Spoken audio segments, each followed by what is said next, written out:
자, 이 시간에는 유아 언어 교육에 대해서 한번 알아보겠습니다. 언어는 이제 인간의 존재 근거지. 인간이 다른 동물과 다른 점이 이제 언어를 사용한다는 거고, 또 사고한다는 거잖아. 그래서 이제 언어는 사고력과 밀접한 관계가 있는 거야.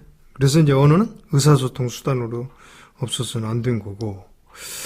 그래서 유아기 이제 아이들의 언어 교육의 특징은, 어릴 때가 굉장히 결정적인 시기다라는 것이 가장 중요하고, 아이들에게 이제 추상적인 매체가 언어란 말이지. 그래서 이제 언어를 어떻게 습득하는지, 이거를 한번 우리가 이제 알아보고, 그러면 이제 그런 습득, 메커니즘을 알면 우리가 아이들에게 교육하는데 큰 도움이 되겠다. 간단하게 한번 보자는 거지. 이제 그러기 위해서 이제 어떻게 이제 언어를 배우는가. 이것은 이제 언어를 어떻게 가르쳐야 되는가하고 이제 관련이 있는 거야. 그래서 우리가 어떻게 언어를 배우는가, 이걸 이제 알아보는 것인데, 그런데 이 언어는 그냥 단독적으로 언어만 있는 게 아니야. 사회, 문화 이런 것 전체적으로 경험, 뭐 정서 이런 것이 다 포함되는 총체적인 이제 통합적인 거야. 그래서 이제 이것도 가르치는 것도 그렇게 가르쳐야 돼. 그래서 언어를 가르친다 그러면 단순한 언어를 가르치는 게 아니라 이것이 전반적이고 통합적으로 가르쳐야 된다라는 거고. 그래서 이제 그것을 가르치는 목적이 뭐냐? 언어를 유창하게 구사하는 거야. 구사하는 거. 유창하게 그런 건 뭐야? 생각을 논리에 맞게 상대방이 알아들 수 있게 그렇게 하기 위해서는 언어도 이제 문화가 있는 거야. 근데 이제 문화는 뭐냐? 언어가 문법이지, 어떻게 보면. 문법. 그래서 이제 의문 체계라든지 문법, 이런 것이 이제 굉장히 중요하다. 그 다음에 이제 더 뭐냐면은, 이렇게 이제 이런 거, 언어나 의문 체계나 문법을 내는 게 사실은, 건너뛸 수가 있어. 유아들에게. 사실은 그런데 아이들은 의문 체계나 문법을 우리가 말하는 가운데 아이들이 그것을 체계화시키는 거야. 그건 우리가 모르는데도 그걸 체계화시킨다는 거야. 그러니까 이제 교사들은 이런 걸 알고 있으면 이제 아이들을 가르치는 기술이 이제 더 좋아지겠지. 그래서 이제 기본적인 것은 이제 정확하게 하고 아이들이 더 잘 효율적으로 배울 수 있고 또 문장을 구사하게 되는 거야. 그래서 이제 음성 중심 지도법 이 나오는 거고.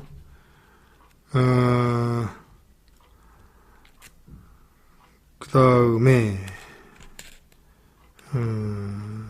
음성 중심으로 해야 되겠고, 그 다음에 두 번째는, 개별적으로 해야 된다. 개별화.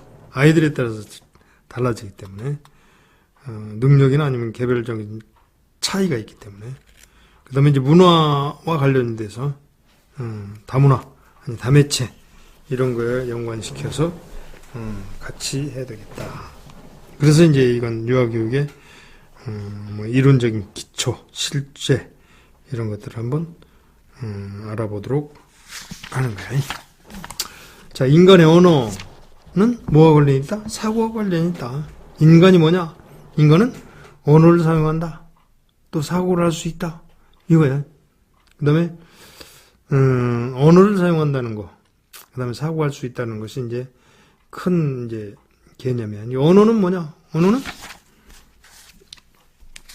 말뿐만 아니라 행동까지 다 이제 언어라고 얘기할 수 있어요.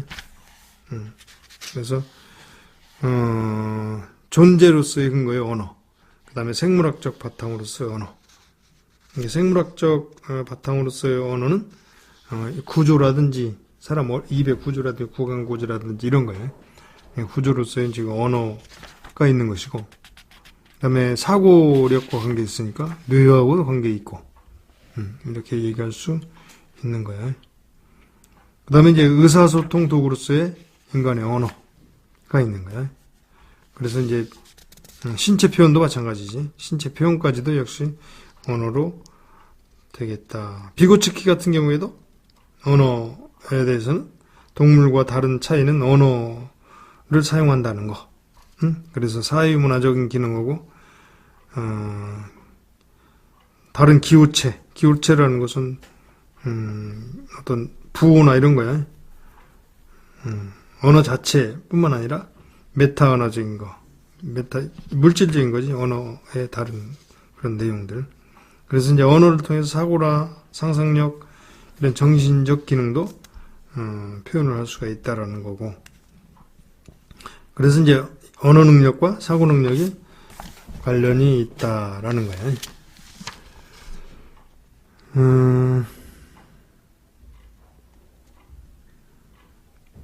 그 다음에 이제 언어 중에서 이제 표상이라는 말이 있는데, 표상은, 이 그림 속에 있는 어떤 것을 표상하려는 그런 의도나 객관적인 의미를 표현하는 신호, 이런 것이 있는데, 이제 동물에게는 이런 거 없다는 거예요. 사람에게는 이런 것이 있지만. 그래서 동물은 아무거나 이제 그래도 가들은 그림이나 아니면 표현이 그렇게 되질 않는 거야. 표상을 할 수 없어. 그냥 기본적인 것만 얘기를 하는 거지. 그래서 동물과의 차이는 언어를 가지고 있다라는 거예요. 그래서 언어는 다시 얘기하지만 목소리뿐만 아니라 서로 의미를 나타낼 수 있는 소리, 아니면 뭐 바디랭귀지도 언어니까 사고나 자기를 표현하는 그런 방법을 이제 언어라고 얘기할 수 있고, 또 이제 언어는 사회 구성원들 간에 의미를 주고받는 거니까, 소통을 하기 위한 거니까 의사소통 체계라고 얘기할 수도 있고, 그 다음에 언어는 이제 어떻게 보면 상징적이지. 상징. 개별적인 의미도 있지만 상징적인 의미이고, 언어는 말 그대로 약속된 규칙이야, 규칙. 약속이다. 그래서 언어학자들이 얘기하는 것은 인간이 이제 언어의 구성 요소가 소리, 단어, 문장, 이렇게 얘기를 하고 있는 거고.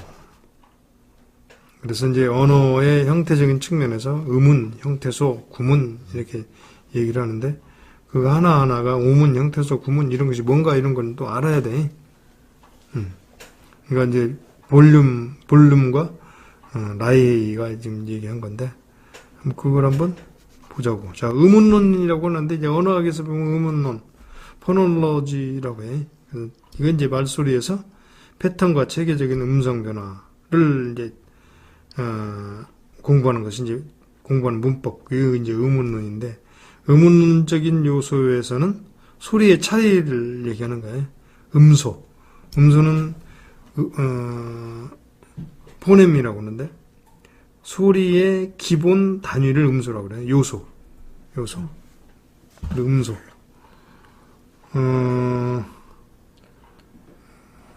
그래서 음소가 예를 들어서 뭐 소리 하나하나의 단위가 이제 음소라고 그래.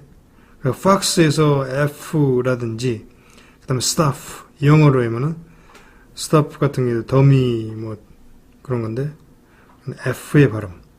그 rough의 F, laugh. 그 다음 physics의 F. 이런 것들은 전부 F의 발음이 하는데, 음소라고 하는데, 그 음소가 F, 그 다음에 FF, GH, 그 다음에 PH, 이런 것이 F 발음이 나는 거야. 그걸 이제 음소라고 그래. 음소. 자, 형태론적으로는 뭐냐? 형태론적으로는 문법적인 구조야. 문법적인 구조는 형태소라고 그러는데, 형태소는 하나의 단어를 얘기하는 거고, 그 다음에 형태소는 예를 들어 사랑은 사와 랑으로 나누어지면 의미가 있어 없어. 그러니까 사랑이 형태소야. 하나의 최소의 단위, 의미를 만드는 최소의 단위를 뭐라고 한다? 형태소야. 응? 사랑, 그러면 사는 사와 랑으로 따로따로 나눠져. 이게 의문이야, 의문. 그건 음소라고 그러지, 음소. 음소는 시읒, 아, 이것이 음소지. 시읒, 아, 따로따로. 그 글 하나하나가 자음 모음이 합쳐진 것이? 응? 음절이라고나? 음절. 음절이고, 그 다음에 그러니까 그 그 한 글자라고 그러지, 이제 우리가. 자, 한 글자가, 한 형태? 형태소? 형태소라고 해야겠네, 형태소. 형태소. 형태소는 단어가 아니야. 그러니까 하나의 형태소로 이루어진 것이 사랑은 사와 랑으로. 최소의 의미다. 근데 형태소는 최소의 의미 단위가 형태소라고 그러지? 형태소. 그 다음에 형태소를 얘기하고, 그 다음에 구문적인 요소는 신텍스에서 구문론인데, 이게 문법이야. 문법. 그러니까 명사, 구, 동사, 구 이런 의미가 연결된 기능, 문법적인 기능을 갖고 있는 것이 이제 구문론이라고 그래. 구문론. 자, 의미로는 뭐냐? 단어나 문장에서 의미가 이제 되는 거예요. 의미니까. 근데 이제 이건 언어학적 분야인데, 이거에서 이제 뭐야? 의미론적으로, 진짜 아이들이 이제 예를 들어서, 미혼인 이모에게, 이모는 왜 결혼 안 해? 이렇게 얘기할 때, 아이들은 그냥, 이모가 여자라는 거 알고 그냥 결혼이라는 거 따로따로 안단 말이지. 근데 여기서 아빠 소개시킬 거야? 이렇게 말하는 것은 뭐야? 말은 되지만, 말은 되지. 근데 의미로는 안 된다는 거야. 그러니까 사회 통념 아니면 사회적인 그런 개념하고 연관이 안 된다는 거야. 그러니까 의미로는 뭐야? 문화까지 배운다는 거야. 사실은 아이들이. 그러니까 문화까지를 포함하는 거. 사회적 현상이라든지 아니면 아이들의 기본적인 것까지. 어떤 때는 뭐 은유라든지 이런 것까지 포함이 되는 거야. 의미로는 상당히 어려운 거야, 사실은. 이제 굉장히 상위 단계, 발달 단계에 가서 의미론을 알 수가 있지. 아이들은 이제 기본적으로 의문론적인 거 얘기하면 돼. 그래서 형태소라든지 음소라든지 이런 거, 그 다음에 형태소라든지 이런 걸 알면 되겠다. 이건 필요 없겠고. 자, 언어의 특성. 다시 이제 한번 정리를 하면, 언어는 상징덕이다. 첫 번째. 그 다음에 두 번째는 언어는 이무적이다. 이무적이라는 것은 그냥 약속된 거니까 이무적인 거야. 세 번째는 규칙적인 체계성을 갖는다. 이거 문법이 있는 거지. 그 다음에 넷째는 사회적 도구이다. 의사소통을 위한 것이지. 이렇게. 그래서 이제 이건 문화까지도 포함을 하더라. 다섯 번째는 교육의 도구다. 정신의 도구이다. 이렇게 얘기할 수 있겠고, 굉장히 중요하지. 언어가 이제 교육의 도구로서 쓰이는 거니까. 여섯 번째는 구어와 문어가 있다. 구어는 말로 하는 거지. 그 다음에 문어는 쓰는 거지. 대화, 이제 구어, 문어. 그 다음에 일곱 번째는 언어는 다양한 기능을 갖는다. 다양한 기능을 가지지. 무슨 기능이 있을까? 다양한 기능 중에. 할리데이가 얘기한 걸 한번 보자. 유아 언어의 기능은 도구적 기능이다. 그렇지? 개인이 원하는 것을 얻기 위한 기능이지. 뭐 주세요? 뭐 이런 거잖아. 그 다음에 통제적 기능이다. 통제적 기능. 다른 사람이 이제 행동을 통제하는 거니까 뭐 안 돼, 뭐 하면 안 돼, 어떻게 해야 돼 이런 거잖아요.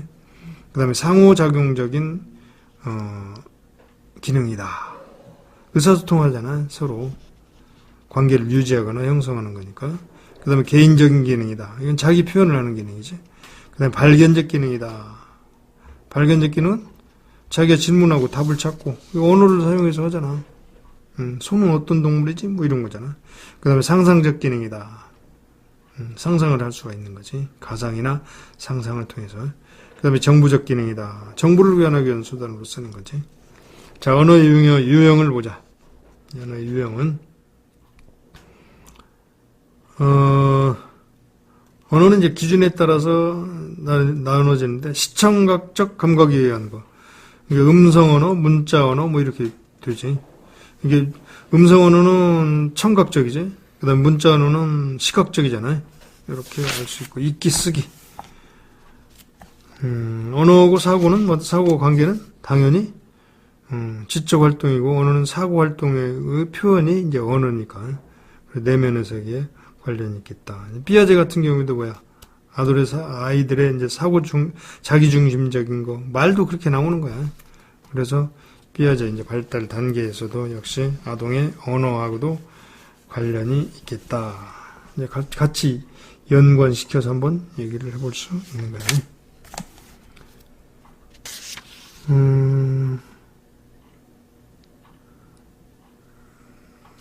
이거 뭐 굳이 다 이런 걸 얘기를 해볼까나? 피아제, 훔볼트의 언어.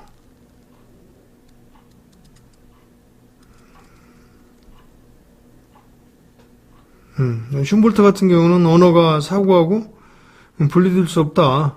이걸 얘기를 하는 것이고, 피아제 같은 경우에는 아동 논리의 세부적인 특징을 묶어주는 것이 자기중심성에 있다는 거고, 이제 거기에 의해서 이제 아이들의 언어도 자기중심적으로 발달한다라는 거고, 뭐그 정도 알아두면 되고, 비고츠키?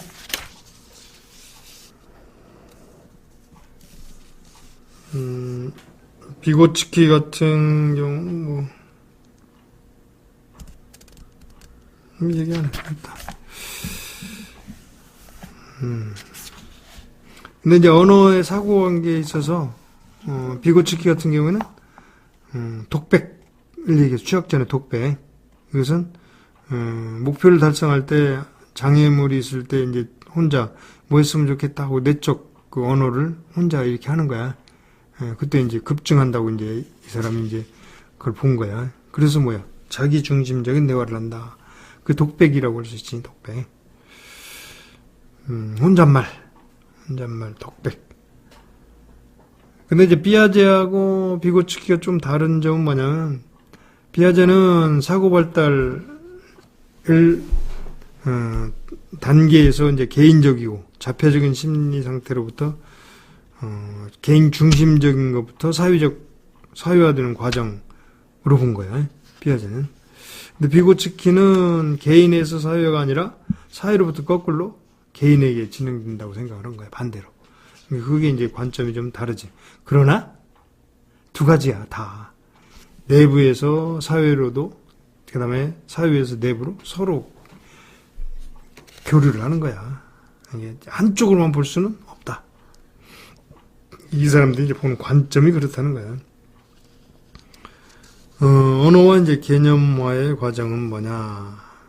사고의 관계를 구체적으로 하기 위해서 개념화 과정을 보는데, 이제 비고츠키가 이제 실험을 한 거야. 사물의 이름, 속성, 이런 걸 설명할 수 있다는 거지, 학년기 아이들이. 뿔이 있으니까 소고, 뿔이 없으면 송아지지, 뭐 이런 식으로. 아이들이 그 개념을 잡아간다는 거야. 속성과 그 개념을 잡아간다는 거지. 그러면 뭐 탁자, 의자, 장롱, 소파, 선반 이런 건 다 안단 말이지, 하나씩. 그러나 그런 걸 전부를 뭐라고 하냐? 그럼 가구라고 한다. 이런 거 이제 분류도 이제 할 수 있다라는 거지. 개념화. 그 다음에 이제 사회적 개념과 공적 개념, 사적 개념. 사적 개념은 개인의 경험을 얘기하는 것이고, 경험을 개념화하는 것이 사적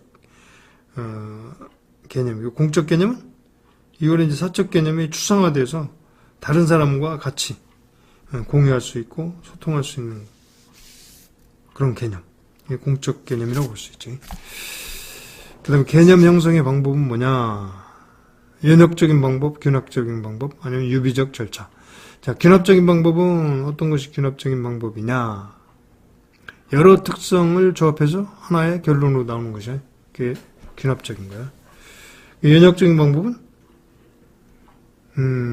쭉 속성들을 쭉 나열해 놓고 그 다음에 이래서 이렇구나 하고 이제 연역적으로 거꾸로 결론을 찾아가는 게 연역적인 거고, 유비적인 것은 서로 비교를 하는 거야. 비교. 같은 종류 아니면 그런 걸 비교를 해서 해가는 거.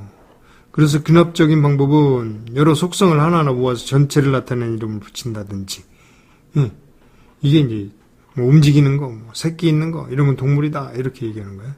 그렇게 이제 개념을 잡아가는 것이 이제 균합적인 방법이고, 그 다음에, 연역적인 방법은 어떻게 한다? 연역적인 방법은 개념을 먼저 배우는 거야. 그리고 개념의 속성에 맞는 것들을 이제 추려내는 거야. 그래서 이제 아는 거지. 자, 동물이라는 게 있다. 동물은 이런 동물은 움직이는 거다 이렇게 해놓고 동물을 하나하나를 다 해놓고 그래서 동물이 이렇구나. 그래서 연역적인 방법으로 찾아가는 거야. 그러니까 연역적인 방법은 결론부터, 균합적인 방법은 결론이 나중에. 그 다음에 유비적인 것은 이렇게 서로 개념이 관련된 것을 통해서 하는 거야. 자동차와 운전사, 아니면 비행기와 조종사 이런 것처럼 이렇게 같이 개념을 파악하는 거다. 새로운 개념의 형성은 개념화 과정인데 그것은 어떻게 하냐. 아이들이 낱말의 속성을 알아가는 거야. 알아가는 건데 이제 아이들이 하나하나 이제 분석을 통해서 이 과정을 한번 알아보면 분석 과정이 있고 아이들이 그 다음에 통합 과정이 있어요. 통합 과정. 새로운 개념을 형성하는데 분석 과정과 통합 과정을 해서 하더라. 자, 멍멍이라는 낱말이 있을 때 예를 들어서 개를 가리키는 경우도 있고. 근데 이제 비슷한데 어떻게? 개나 고양이나 염소도 비슷하니까 이것도 멍멍이 이렇게 처음에는 그런다는 거지 아이들이.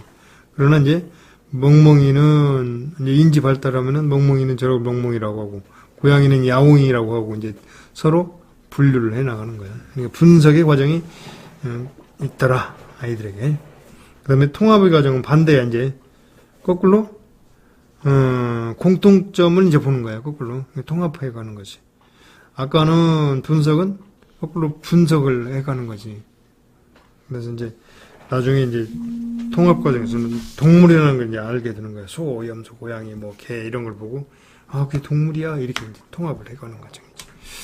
자, 명제적 사고는 명제는 문장이 되는 거니까 개념 1단계가 이제 개념 확인이고 2단계는 개념을 연결하는 거야. 그래서 명제를 구성하는 것은 하나의 문장으로 되는 거야. 예를 들어 사탕, 그 다음에 달다 이거하고 이제 사탕은 달다 이렇게 해서 하나가 명제가 되는 거야. 그래서 이제 사고도 그렇게 명제적 개념으로 구조화가 되는 거예요. 그래서 이제 문장으로 나오더라. 그 정도 하고. 자, 언어발달 이론 과정인데, 이제 언어발달의 이론은 발달 과정과 이제 이론이야. 이런데, 역시 이제 언어발달도 행동주의 이론이지. 행동주의 이론. 스키너의, 행동주의 이론. 아이들이, 능동적인, 아주 수동적인 그런 아이로 생각을 하고. 이제 이것은 이제 언어를 교육하는데 역시 자극, 모방, 강화를 통해서 이제 이것이 언어 발달이 된다라는 생각이에요. 그래서, 첫째 이제 요구의 반응, 그 다음에 반향적 반응, 그 다음에 접촉 반응에 의해서 아이들이, 언어를 발달하게 된다라는 생각이에요. 그래서 이제 유아가, 성인을 모델로 하고, 모델을 이제 모방하고 긍정적인 강화를 해서 언어 사용이 지속된다. 동기유발이 된다라는 거고, 또 성인에 의해서도 중개된다. 이렇게 해서 정교화하고 또 확장한다라는 생각을 하는 것이고, 또 유아가 구어로 단어를 이제 알아갈 때, 많은 단어들을 이제 시도를 하는 거예요. 그래서 공 중에서도 빨간 공, 이렇게 해서 점점 확장해 가는 거지.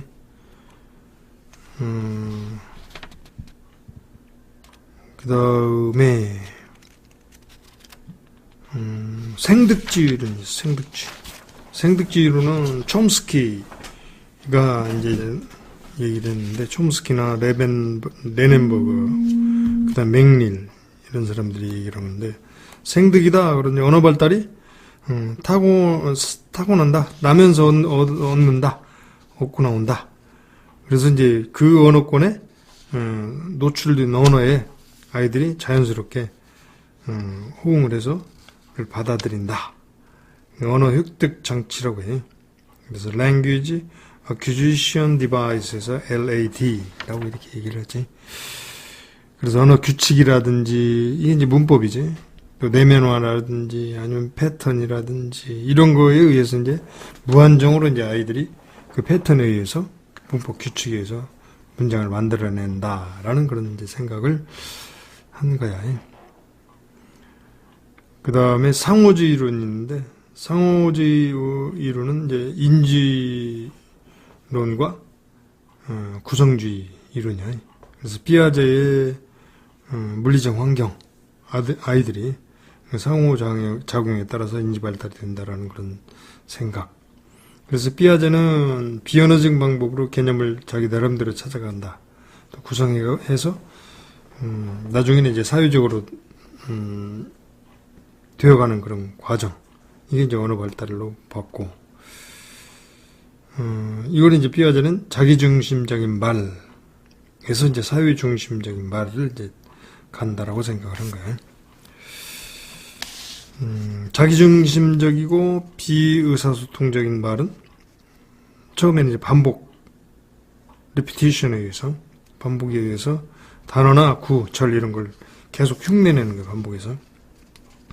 그 다음에 모놀로그에서 독백, 그 다음에 집단적 독백, 컬렉티브 모놀로그에서 이런 것들을 아이들이 이제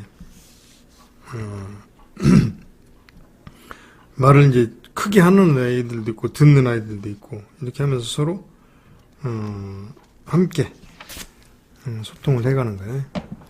그 다음에 사회적 의사소통적인 말 이렇게 얘기를 할 수 있고, 이것도 이제 사회 상호주의적인 그런 이제 대화를 하거나 정보를 공유하거나 이런 것들을 이제 의사소통적인 그런 말로 얘기하는 건데, 이것이 뭐야? 상호작용주의적 이론이야. 그래서 자기중심적이면서 비의사소통적인 말이라고 얘기할 수도 있고, 또 사회적이면서 의사소통적인 말. 이것이 이제 상호주의적인 언어를 얘기하는 거예요. 그 다음에 사회적 상호주의 이론은 뭐냐? 비고츠키가 얘기를 했는데, 사회적 존재를 보고, 그 다음에 말은 심리적, 사회적 맥락에서, 내면화돼서 또 사회적 맥락을 통해서 가정, 학교, 이런 걸 통해서 문화라든지 사회적 수준에 포함된 그런 언어를 알아낸다, 배워간다라는 거지. 그래서 유아는 비고츠키의 이제 언어학습 기본 이론을 보면은 유아는 지식을 구성한다. 첫째. 그다음 두 번째는 발달은 사회적 맥락에서 분리해서 생각할 수 없다. 이 제일 중요한 거지. 비고츠키는 사회적 발달주의잖아요. 그다음에 학습은 발달을 이끌어낸다. 아니 공부를 해야 된다라는 거지. 또 학습, 가르치는 거, 가르치고 배우고 연습하는 거지. 그다음에 넷째, 언어는 인간의 정서 발달에 중추적인 역할을 한다는 거예요. 그것을 알아두면 되겠고, 그 다음에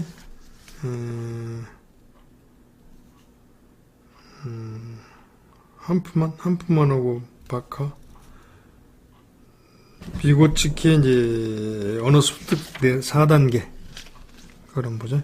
자, 원시적인 단계는 원초적인 형태로 사고 이전의 그냥 단계야.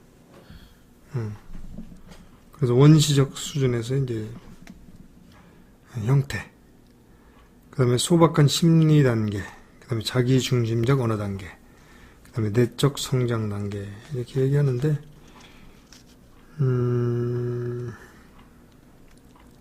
소박한 심리 단계 같은 경우에는 기본적인 문법 구조, 규칙, 형태 이런 걸 습득하는 거예요. 이 단계에서.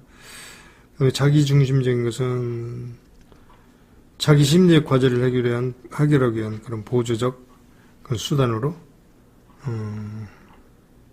신호 아니면 조작 이런 것이 나타나고, 손가락 사용하는 거, 그다음에 자기중심적 말하기 이런 건 나오겠지. 자, 내적 성장 단계는 의적 조작이 내면화하고 처리 과정을 통해서 아동들의 머리에 이제 논리적으로 그런 기억이나 아니면 논리적 사고를 사용하기 시작하는 단계가 이제 내적 성장 단계다. 이런 건 이제 상당히 큰 학습을 하거나 강의를 듣거나 상당히 그런 거야. 그 다음에 이제 구성주의 이론. 구성주의 이론은 피아제하고 비고츠키에 의해서 얘기가 된 건데, 사회적 가정. 구성주의는 아까 두 가지 다야. 행동주의와 그 다음에 뭐지? 뭘로 얘기하나? 생득주의? 뭐 꼭 그렇게 얘기할 필요는 없어. 사실은 구성주의는 그냥 구성주의로 해서 상호작용을 통해서 지적 능력하고 지식 습득을 한다. 이렇게 알아두면 되겠고, 이제 구성주의로는 조기 문식 발달에 이제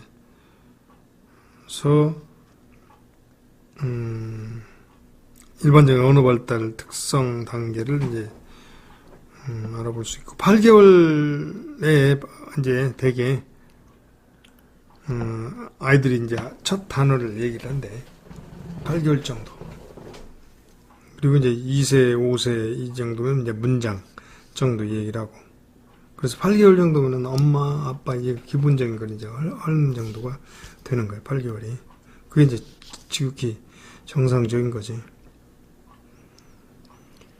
그 다음에 이제 언어를 습득하는 과정이 이제 당연히 이제 연속적이겠고, 또 상호작용, 사회 맥락적인 상태에서 일어나는 거니까, 응? 그래서 이제 독백도 하고, 또 배운 거 혼자 연습도 하고, 그냥 지가 하는 거야. 그냥 따라서 하기도 하고, 이렇게 된다라는 거. 그 다음에 언어 발달 과정은 구어와 문어가 있는데, 구어가 먼저 당연히 발달하겠지. 구어적인 거. 그래서 언어에 대한 반응. 영어는 수동적이지? 그다음에 무반응적이고 소극적인 건 아니야. 다 반응을 하잖아. 그래서 주변 사물과 사건에 대해서 반응하는 그런 존재이다. 그 다음에 이제 말소리 내기, 언어에 대한 반응에서 이제 말소리 내기는 소리를 탐색하고 함께 놀면서 이제 따라하는 거야. 근데 이제 기본적인 것은 우는 것부터 시작을 하지. 우는 거. 그 다음에 이제 옹알이를 한다든지 아니면 웃는다든지 이런 것들도 이제 기본적인 거. 이게 이제 6개월까지가 이제 옹알이. 그 다음에 이제 9세에서 12세 사이가 이제 옹알이나 이제 기본적인 홀소리, 이 같은 거예요. 그 다음에 모음에서 오, 아, 우, 어 이런 걸 이제 한다는 거지. 그래서 이제 6개월쯤 되면 이제 닷소리가 돼서 엄마, 아빠 이걸 하려고 한다는 거지. 마, 뭐 이런 식으로. 이렇게. 그 다음에 언어 발달은 역시 단순한 소리부터 말소리 이제 하는 거니까. 그 다음에 문장을 배우고, 그 다음에 정교화되는 거고. 그 다음에 이제 문자적 표현을 하는 거야. 그래서 5, 6세. 이때부터 이제 어른들 말 들리고 이제 어휘가 증가하고 하면서 이제 글이 이제 말로 바뀐다는 걸 이제 아는 거야. 부호화되고 이렇게. 자, 그러면 언어 발달에 영향을 미치는 요인이 뭐냐? 몇 가지냐? 첫째, 유아의 감각 운동 기능에 따라서 영향을 미치겠고, 그 다음에 유아의 지적 능력에 따라서, 그 다음에 유아의 가정 환경, 그 다음에 교사에 사용하는 언어, 어휘, 교사한테도 상당히 영향을 받지. 그 다음에 사회 문화적인 요인에 의해서 유아가 영향을 받더라. 그 다음에 유아의 이제 음성 언어 발달은, 음성 언어의 이제 개념은 뭐냐? 개념은, 스포큰 랭귀지라고 하지. 말소리를 전달하는 수단으로서, 또 글을 전달하는 수단으로서는, 문자 언어라고 하는데, 음성 언어는 스포큰 랭귀지야. 그래서 듣기와 말하기가 이제 청각적인 의미. 음성 언어 경험의 구성 요소는 당연히 이제 대인 관계에서 나오겠지. 그래서 구현된 맥락이 있어야 되겠고, 대상이 있어야 되고. 첫째. 그다음에 이제 두 번째는 말과 사고. 사고니까 말하기 전에 우리가 무엇을 생각하는지 분명해야 되잖아요. 그래서 말과 사고가 같이 연결이 되어 있다는 거예요. 사고 발달도 되고, 단어의 발달이 사고의 발달이에요. 언어의 발달이. 그래서 말하는 것을 굉장히 말을 자꾸 시켜야 돼요. 사실은 아이들의 두뇌 발달을 위해서는 어릴 때 너무 말을 안 하면 사회적 작용이나 아니면 두뇌 발달에 도움이 되지 않지. 그 다음에 감각과 상징이다 말이지. 언어는 이제 말의 유기체란 말이지. 그러니까 말이 여러 가지를 이게 조합이 서로 관계를 가지고 있다라는 건데 의사소통의 상징 형태죠. 그래서 이제 감각과 상징이다. 언어는. 그다음 언어는 공유된 세상이다. 서로 타인과 공유하는 세상이라는 거지. 언어는 생성되는 것이다. 그지? 만들어지는 거야. 열린 경험을 통해서 만들어지는 거다. 이 언어의 특징이야. 자, 유아의 음성 언어 능력은 뭐냐? 유아의 그럼 음성 언어가 어떤 능력을 가지고 있냐? 수용 언어의 능력이다. 그러니까 언어를 받아들이는 능력이다. 출생 이후부터 계속 언어를 계속 받아들이잖아. 그 다음에 받아들이는 것뿐만 아니라 표현 언어의 능력이다. 표현 언어는 자기 생각이나 감정을 아이들이 이제 표현하는 거니까 그런 건 이제 조음이지. 조음이라는 것은 음을 만드는 거니까 소리 내는 기관이야. 그걸 이용해서 소리를 내는 거야. 조음. 그 다음에 단어는 이제 단어가 이제 상징적인 개념이잖아. 그래서 이제 유아들에게 엄마, 맘마 뭐 이런 것들 이런 것이 이제 의미가 있는 한 단어를 얘기하는 거고. 그 다음에 이제 단어가 다음에는 이제 문장이 되니까 그 문법을 이제 아이들이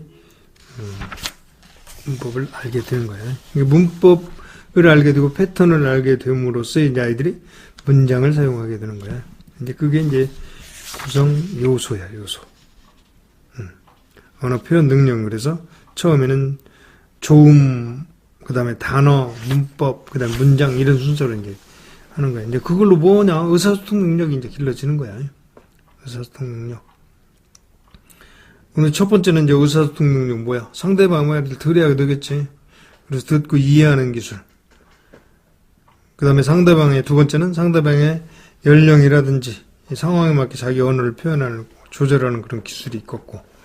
그 다음에 자신이 하는 말을 상대방이 이해하는가. 이걸 이제 반응을 감지하는 능력. 이게 이제 의사소통 능력이야. 자, 유아 이제 음성 언어의 발달은 어떻게 되냐? 울음. 그지? 울음 같은 거. 울음. 그 다음에 쿠잉이라고 하는데, 쿠잉은 그냥 소리 내는 걸 쿠잉이라고 그래. 쿠잉. 그 다음에 옹알이. 바블링이라고 그러지, 바블링. 이제 아이들이 이제, 소리 내는 연습하는 것이 옹알이야. 이제 정확하게 음을 내리는 게 아니라, 이제 호흡을 통해서 이렇게 하고 울리는 연습을 하는 거야. 그게 이제 옹알이야, 옹알이. 그 다음에 이제 한 단어 문장. 단어를 맘마, 뭐, 엄마, 뭐 이런 거 단어로 해서 문장을 만들 수도 있잖아요. 컵, 뭐 이렇게. 기본적으로 엄마, 아빠, 맘마, 까꿍, 멍멍 뭐 이런 기본적인 것부터 먼저 하지. 순서대로 이제 알 수 있겠고. 그 다음에 이제 두 단어 문장도 얘기를 하는 거야. 그 다음에 이제 어휘가 증가하더라. 그 다음에 이제 아까도 얘기했지만 문법. 이제 패턴을 알고 문법을 이제 알아. 아이들이 이제 그 노출된, 언어 환경이 노출되면 아까 촘스키가 얘기한 것처럼 노출된 환경에서 아이들이 문법을, 패턴을 찾아가는 거야. 그래, 조사라든지 의문사라든지 이런 걸 하는 거야. 그래서 이제 그걸로 해서 어떻게, 문법을 통해서 소통에 필요한 것이라는 걸 이제 아는 거지. 그 다음에 인지 발달이 먼저 일어나고 개념 언어도 이제 획득을 하게 되는 것이고. 세 번째는, 형태소라든지 이런 거, 지각적인 형태소를 먼저 습득을 하고, 그 다음에 이제 문법 또는 의미가 복잡한 형태소를 이제 알게 되는 거야. 이런 식으로 해서 아이들이, 언어를 습득해 가더라. 그 그 다음에 이건 이제 의사소통을 하게 되는 거야. 이러한 걸 통해서, 언어 능력을 통해서 서로 이제 내가만 아니라 상대방과 주고받고 또 상대방을 이해하고 이렇게 해서 의사소통 능력을 키워나가는 거다. 그것의 기반은 전부 다 아까 문법이라든지 어휘 능력이라든지 이런 것이 다 잘 발달되어 있을 때 일어나더라. 그래서 첫 번째 의사소통 능력에는 상대방의 말을 듣고, 그러지? 그 상대방의 상황에 따라서 언어를 표현하고 조정하고 그 다음에 자신이 말하는 걸 상대방이 이해하는지 이렇게 알아본다는 거지. 그 다음에 유아의 이제 음성 언어 발달에 영향을 미치는 요인이 뭐냐? 음성 언어 발달에는 신체적 조건, 인지적 발달 수준의 영향을 받지. 첫째. 두 번째는 그 다음에 상호작용에서, 주변에 이제 어른들의 상호작용에 의해서 뭘 자꾸 말 쓰는 거나 이런 거, 아니면 지금 뭐 이것뿐만 아니라 TV 시청이나 이런 거에 의해서도 영향을 많이 받지. 그 주변의 환경에 따라서 영향을 받더라. 그 다음에 유아가 이제 사회적, 정서적 환경이 중요한 요인이 되더라. 그 다음에 네 번째는 사회문화적 요인이 음성 발달 영향에 미치더라. 네 가지. 이건 이제 모든 교육이 이제 이렇게 발달이 되는 거예요. 그 다음에 유아의 이제 문식성의 발달. 문자를 알아차리는 거예요. 문자. 문식성 발달에 관한 것은 문식성이라는 리터러시라고 그래요. 리터러시. 글을 읽고 쓰고 하는 것이 리터러시라고 그래요. 그래서 시각 문식성이라는 게 있고, 또 그것이 이제 전부 다 어떻게? 이것도 마찬가지로 결국에는 의사소통 능력에 필요한 거야. 그래서 읽기부터 하는 거야. 읽기는 이제 우리가, 아이들이 이제 6세 이후부터 이제 나오는 거니까, 문식성에 대해서는 우리 단계에서는 크게, 얘기할 필요가 있을까? 읽기 발달, 쓰기 발달은? 그래도 이건 다 한번 보게. 그래서 이제 이 단계에서는 그냥 아이들이, 글자가 있다. 글자에서 이제 이런 말이 나오는구나. 이런 걸, 그 정도는 이제 우리가 알아야 되니까, 읽어주는 거. 그래서 이야기책을 읽어준다든지, 이런 걸 하면 되겠고.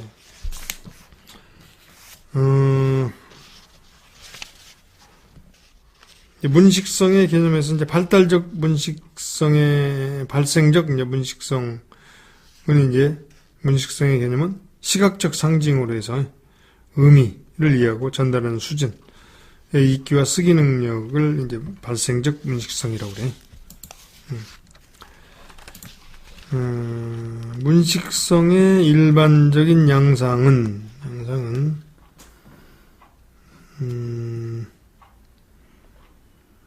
이제 유아들이 먼저 문자가 기능성을 갖는다는 것을 아는 거야. 그 다음에 글의 형태에 관심을 갖고, 그 다음에 글의 표준성, 구두점, 이런 건 이제 상당히 수준이 돼 있는 거니까, 어쨌든 이제 이 자체가 문식성이라는 것은, 문자가 어떤, 기능이 있구나, 이런 말하고 관련이 있구나, 이걸 이제 아는 정도로 알면 되겠다. 문식성도 사실은 영학이 시작되는 거예요. 그래서 이제 풍부한 환경이 제공돼야 되고, 그래서 이제 읽기를 많이 해주고, 책을 들고 선생님들이 이제 읽어준다든지, 이야기를 해준다든지, 실제 읽어준다든지, 이러면 아이들이 이제 그걸 보고, 저기 뭐가 있구나, 저런 말이 나오는구나, 저런 말이 있구나 하면서 이제 책 인쇄물 이런 걸 이제 보면서, 나중에는 이제 거기에 기본적으로 나중에 이제 문식성 발달을 위해서 이제 낱글자 소리 내고 이제 그런 거 연습을 시키면 아이들이 그걸 알 수 있어. 그래서 발생적 문식성은 유치원 입학 전까지는 이걸 이제 해야 돼. 그래서 글자와 말소리 맞추기라든지 냉장고 뭐 이런 거 붙여놓고 그런 거 이제 해놓는단 말이지. 그 다음에 우유 팩 같은 거에서 서우루유 이렇게 짚어가면서 얘기를 한다든지 이제 이렇게 해서 아이들이 알 수 있는 거야. 역시 이제 유치원에서 초등학교 1학년에서 초기 문식성인데, 아이들이 이제 무언가 알기 위해서 글을 읽을 필요가 있구나. 이걸 아는 거예요. 그 다음에 글자에 주의를 기울여서, 많이 기울여서, 이게 무슨 자예요? 어떻게 읽어요? 이제 아이들이 이제 관심을 갖는 거지. 그래서 자소라든지 음소라든지 이런 걸 이제 만들어서 이제 짚어가면서 소리를 낸다든지 읽는다든지 이런 걸 하면 되겠고, 그 다음에 초등학교에서는 독자적 문식성에서 할 수가 있겠고, 그러면 이제 아이들이 그 뒤에는 이제 또 쓰기도 이제 할 수 있는 거야. 초등학교 과정이야. 이런 것들은 할 필요가 없게 초등학교 과정이니까 해야 돼, 이것도. 그러면 이것은 어떻게 발달해 간다. 발달해 간다는 과정은 이제 알아야 되겠구나. 그래서 첫 번째로 이제 이것은 반복의 원리다. 어떻게 발달하냐? 쓰기 발달은 반복해서 써야 된다. 그래서 이제 동그라미나 선긋기라든지 이런 것부터 먼저 하는 거야. 아니면 이제 기본적으로 뭐 사랑해요라든지 아이들이 이런 걸 쓸 수 있게 자기 이름을 쓴다든지, 그 다음에 생성의 원리, 반복의 원리, 그 다음에 생성의 원리, 이제 글이 어떻게 만들어지는지, 그 다음에 알고 있는 글자가 어떻게 되는지, 이런 것들을 반복하는 거고, 그 다음에 기호 개념의 원리, 이런 걸 알더라. 그 다음에 융통성의 원리, 기본 모양을 보면은 다른 모양이 비슷한 게 그려지면 그렇게 읽어지는 거요. 이렇게 딱 똑같이 않아도 이렇게 아이들이 읽을 수 있더라.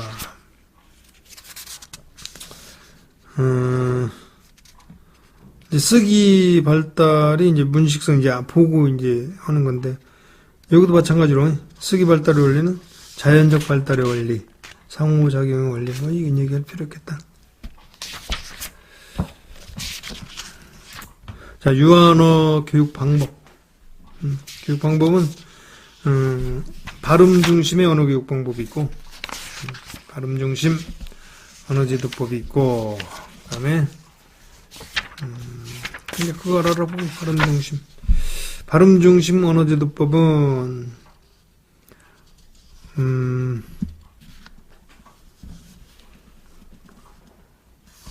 발음 중심 정확한 발음을 듣고 읽고 쓰는 원리를 타도할 수 있도록 하는 거야. 그래서 이제 단어를 알 수 있게 하고, 그럼 이것은 뭐냐? 이것은 이제 알려주고 따라하게 하는 거니까 행동주의 그 발달, 성숙주의보다는 행동주의 추종자들이 이제 한 것이겠고, 그 다음에 교사가 이제 그래서 발음 중심 언어제도법은 교사가 이제 부과한 그런 연습지로 해서 또래 상호작용의 기회가 이제 줄어드는데, 유아 발달이 이제 부적합하다는 것이 이제 단점이 단점, 그지? 네. 그래서 이제 사실은 발음 중심 언어제도법은 좀 어떻게 보면 행동주의 이론에 입각하기 때문에 좀 부적합하다. 그렇게 할 수 있고, 지도의 방법은 뭐 그대로 따라서 하는 거야. 기억, 니은 이것부터 시작해. 아야에서 합쳐서 이렇게. 우리가 옛날에 뭐 한글나라 한글 이런 거 학습지 있었잖아. 그게 이제 발음지도, 발음 중심 언어 지도법이야. 근데 지금은 그거 안 쓰잖아. 무조건 바로 글씨로 들어가잖아. 그다음에 이제 지금은 이제 총체적 언어 접근법이야. 총체적 언어 접근법은 말, 듣기, 읽기, 쓰기 이걸 한꺼번에 다 하는 거야. 한꺼번에.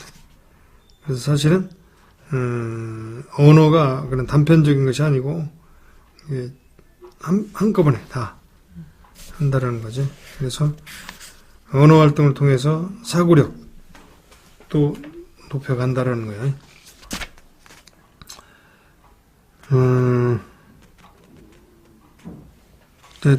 총체적 언어 접근법의 논리는 학습에 관한 학생의 책임감이 있어야 되겠고, 그 다음에 실수를 수용해야 돼, 교사가. 두 번째는 의미를 강조해야 되고, 의미. 그 다음에 어문의 통합. 어문의 통합이라는 것은 통합적인 언어 접근, 말하기, 듣기, 쓰기, 읽기를 다 한꺼번에 하라는 거야. 놀이를 통해서 한다든지 이렇게. 그래서 내용 영역을 통합을 한다든지. 통합은 아까도 그랬잖아.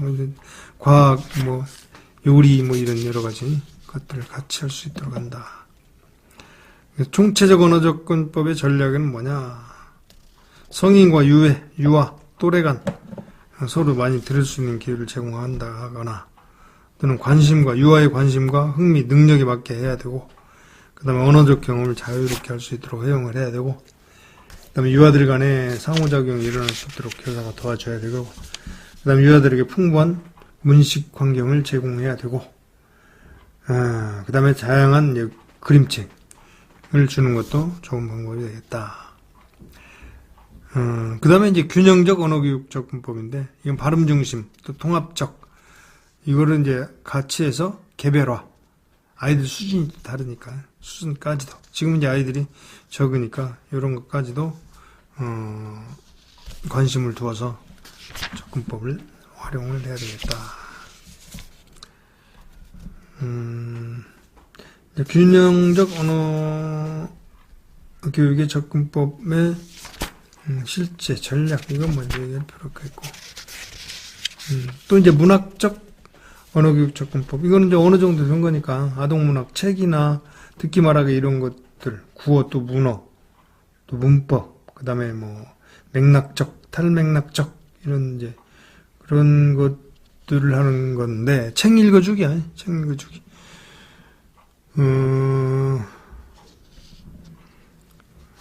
접근법의 실제는 이제 그림책 읽어주기지. 그림책 읽기. 이런 게 이제 되겠다. 뭐 더 얘기할 필요 없을 것 같고. 자, 이제 마지막으로, 영역별 유아 언어 교육을 한번 보자. 자, 듣기 지도. 자, 듣기는 뭐냐? 히어링이야, 히어링. 히어링은 듣기라고 하는데, 음성 언어를 듣는 거야. 그래서 이제, 듣기는 들리기가 있고, 들리기. 이건 히어링이라고 하고. 이제 그 다음에 이해하기. 그 다음에 평가하기, 반응하기. 이 네 단계야, 듣기는. 그래서, 들리면, 그 다음에 듣는 것이 끝이 아니라, 그 다음에 그 내용을 이해를 하는 거지. 그 다음에 자기가, 이게 무슨 뜻이구나. 이게 평가하기야. 그 다음에 거기에 대해서 반응을 해야 돼. 그럼 이제 반응하기. 뭐 이런 순서로 되어 있다고 보면 되겠고. 자, 듣기 지도의 원리는 첫 번째, 유아가 들을 준비가 되도록 환경을 조성해야 되겠다. 당연한 얘기죠. 그 다음에 교사 자신이 좋은 모델이 돼야 된다. 그렇지. 교사가 말을 해야 되니까. 그 다음에 이제 다양한 듣기 경험을 제공해야 되겠다. 그 다음에 유아 교육기관에서는 모든 상황을 활용해야 된다. 자, 듣기 지도 방법. 일상적인 소리에 주의를 기울이자. 무슨 소리 들리지? 소리부터 이제 한번 해보는 거지. 그 다음에 그림책을 활용한다든지, 그 다음에 운율감 있는 동요라든지, 동시를 감상한다든지, 또 선생님의 지시에 따라서 움직이는지, 자, 뭐 하자, 저런 건. 그 다음에 따로 이제 음악 감상도 하고, 그 다음에 이제 사실은 어려운 일이지만, 토론하고 토의, 아이들의 이제 생각이나 이런 걸 들어보는 거야. 좋았냐, 나빴냐, 무슨 소리냐, 뭐냐, 뭐 이런 거 물어보는 거지. 그 이제 듣기는 이제 그런 정도가 있고. 그 다음에 말하기 지도. 말하기의 개념은 뭐냐? 자신이 알고 있는 정보라든지 생각이라든지 감정이라든지 이런 걸 뭐야? 음성적인 상징을 사용해서 다른 사람에게 전달하는 거예요. 체계적으로 효과적으로 전달하는 방법. 이게 이제 말하기. 말하기는 그러니까 말하기 능력은 케젤과 스웨인이 말하는 것은 말하기 능력이 문법적 언어 능력하고 사회언어적 능력, 그 다음에 담화 구성 능력, 전략적 언어 사용 능력 이렇게 네 가지를 얘기했는데 이것은 이제 언어적인 것도 있고 비언어적인 것도 있고 그렇지? 언어적인 것은 말이지 바늘, 청자, 그 다음에 눈짓이나 몸짓, 바디랭귀지지. 이제 그런 것은 이제 언어를 이제 보완하기 위해서 사용하는 거지. 말하기 지도 원리는 뭐냐? 허용적이고 역동적인 교실 분위기를 조성해야 되겠다. 그 다음에 교사 자신이 또 모델이 돼야 된다. 말하기도 마찬가지로. 그 다음에 말하기 경험을 충분히 해야 된다. 아까처럼 똑같아. 경험을 충분히 해야 되겠다. 그 다음에 네 번째는 능동적으로 의미 구성의 과정임을 인식해야 되겠다. 자, 말하기 지도 방법은 자신의 경험을 나눈다. 또 극놀이를 한다. 교실의 문제를 토론하거나 토의하는 거다.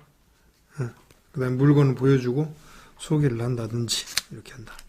또 읽기 영역. 자, 읽기 지도 방법은 뭐냐? 읽기는 그래서 의미를 이해하는 거잖아. 그래서 이제 상당히 복잡한 그런 정신 과정이 필요한데 그런 활동인데 그럼 해독이라는 것이 해독. 그 다음에 언어 이해 이렇게. 해독은 디코딩이라고 그래. 해독. 그러니까 코딩을 하는 거지. 코딩되어 있는 것을 알아듣는 거야. 연결하는 거지, 해독은. 그 다음 언어 이해. 해독은 시각적으로 제시된 글자를 보고 말소리를 바꾸어서 소리를 내는 걸 해독이라고 그래. 그 다음에 그것을 의미를 아는 것이 언어 이해야. 그 정도 알아두고. 자, 읽기 지도 원리는 뭐냐? 읽기 지도는 균형적이고 종합적으로 이루어져야 된다라는 거야. 그 다음 초기 읽기 지도는 능숙한 독자의 읽기 특성을 염두에 두고, 이건 상당히 돼야 되겠지. 나이가 이제 초등학교 능숙할 정도가 되려면은. 그 다음에 이제, 읽기 지도는 통합적으로 이루어진다. 말하기, 듣기, 읽기, 쓰기, 이런 것이 같이 돼야 되겠고. 그 다음에 이제 읽기 지도는 교정뿐만 아니라 이제 예방 기능이야. 제대로 잘 할 수 있도록 하는 것이 읽기 지도야. 발음을 하거나 아니면 이 자체. 그 다음에 이제 여기 읽기에서 즐거움이 있다.